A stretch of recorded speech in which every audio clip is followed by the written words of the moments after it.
আজ একটু থামো। কোথাও যাওয়ার দরকার নেই, কিছু করারও না। শুধু এই কথাগুলি শান্ত মনে শোনো। আমি শ্রীকৃষ্ণ বলছি। তোমার মন আজ এত অস্থির কেন জানো? কারণ তুমি ভবিষ্যৎ নিয়ে ভয় পাও আর অতীত নিয়ে অনুশোচনা করো। এই দুই মাঝখানে বর্তমানটা হারিয়ে যায়। যেখানে তুমি আছো এই মুহূর্তে, সেখানে কিন্তু জীবন। তুমি ভাবো সব কিছু ঠিক হলেই আমি শান্ত হব, কিন্তু সত্যিটা হলো তুমি শান্ত হলে সব কিছু ধীরে ধীরে ঠিক হয়ে যায়। জীবনে দুঃখ আসে, এটা স্বাভাবিক কিছু নয়।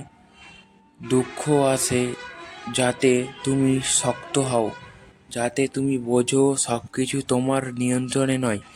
যেটা তোমার হাতে নেই সেটা নিয়ে চিন্তা করে তোমার নিজের শক্তি নষ্ট করো, আর যেটা তোমার হাতে আছে সেটা অবহেলা করো। মনে রেখো, তোমার কাজ শুধু চেষ্টা করা, ফল দেওয়া আমার দায়িত্ব। আজ তুমি সৎ থাকো, আজ তুমি সঠিক কাজটা করো। ফল আজ আসুক বা কাল, তা ঠিকই আসবে। জীবনের সব প্রশ্নের উত্তর আজই পাবে না, কিছু উত্তর নীরবতার মধ্যে লুকিয়ে থাকে।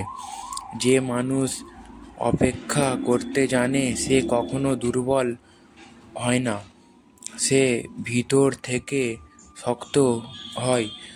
আজ যদি কেউ তোমাকে না বোঝে, আজ যদি তোমার চেষ্টা কেউ না দেখে, মন খারাপ করো না। সূর্য কিন্তু প্রতিদিন ওঠে, সবই তাকায় না, তবু সে আলো দেয়। তুমিও তেমন হও, নিজের আলো জ্বালাও, কারা দেখছে সেটা ভাববে না। রাগ তোমার শক্তি কেড়ে নেয়। রাগ করলে তুমি নিজের শত্রু হয়ে যাও। ক্ষমা করো, ক্ষমা মনে দুর্বলতা নয়, ক্ষমা মানে নিজেকে হালকা করা। যে নিজেকে জয় করতে পারে সে পুরো পৃথিবী জয় করতে পারে। সবাইকে খুশি রাখতে যেও না। যে তোমাকে বুঝতে চায় সে অল্প বুঝবে, আর যে বুঝবে না তার কাছে হাজার কথা বললেও লাভ নেই। আজ শুধু এইটুকু করো, অল্প চাও, বেশি কৃতজ্ঞ হও। আজ আছে তার জন্য ধন্যবাদ দাও, কারণ কৃতজ্ঞ মানে শান্তি হবে। তুমি একা নও। যখন মনে হয় সব শেষ, ঠিকই তখন আমি সবচেয়ে কাছে থাকি। ভয় পেও না, যা চলে গেছে তার পেছনে টান দিও না। যা আসেনি তার জন্য অস্থির হও না। এই মুহূর্তটাকে শ্বাসের মতো নাও, গভীর শ্বাস নাও, ধীরে ছাড়ো।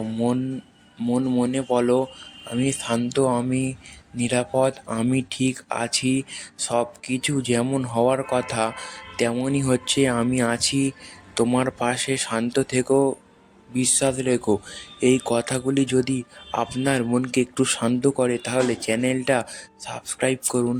শান্তির এই পথ চলায় আমরা আবার দেখা করব। নমস্কার।